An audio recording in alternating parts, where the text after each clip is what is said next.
আমার কাছে কেমন লাগতেছে এটা this is not matter. Matter এই জিনিসটা, কারণ এখানে আমি একা কাজ করতেছি না, কাজ করতেছে ম্যাক্সিমাম 2 থেকে 3,000 লোক।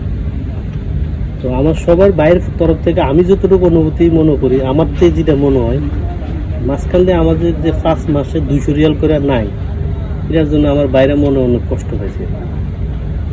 তারপরেও এটা আমাদের জন্য ভাগ্য ভালো যে আবার বাড়াইছে, হয়তো এরা বাধ্যতা হয়ে বাড়াইছে, মনের থেকে অবশ্যই বাড়ায়নি, বাধ্য হয়ে বাড়াইছে। তো আমরা এতে খুশি, বাড়াইছে আলহামদুলিল্লাহ। আল্লাহ তাদের দয়া দিছে বা তাদের ভিতরে রহমত দিছে। আমি দোয়া করি সামনের দিকে আরও তাদেরকে উপর আল্লাহ রহমত দান করে, যাতে তারা আরও বাড়ায়। কারণ এখানে সকল প্রবাসী 2 পয়সা কামানোর জন্য আছে। 47-48 ডিগ্রি সেলসিয়াসের ভিতরে মানুষ কাজ করে পয়সার জন্য, 12 ঘন্টা 14 ঘন্টা ডিউটি করে পয়সার জন্য। স্বামী স্ত্রী ছেলে সন্তান পরিবার সাইডে এখানে আসে পয়সার জন্য। এত ডিউটি করার পরেও যায় বাসায় যায় কাপড় চোপড় ধুইতে হয়, খানা পাকাইতে হয়, খাইতে হয়, তারপরে শুইতে হয়। কেন? পয়সার জন্য।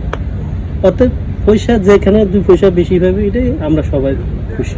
2 পয়সা বেশি পাইলে তাতে আমাদের ফ্যামিলি সুখে থাকে, আমরাও সুখে থাকি।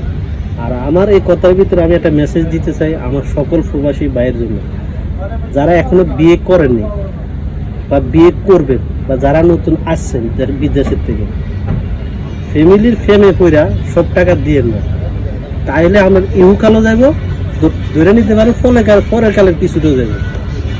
কারণ বিগত 50 বছরের ভিতরে যত প্রবাসী আইছে, কেউ তার ফ্যামিলির খুশি করতে পারেনি, এটা মাথায় রাখতে হবে। কামাইবেন, ফ্যামিলির দিবেন, বাট ফুল দিবেন না, নিজেরে খালি করে। কিছু টাকা নিজের ভবিষ্যতের জন্য সেভ করবেন, যাতে আপনার ভবিষ্যতে কাজে লাগে।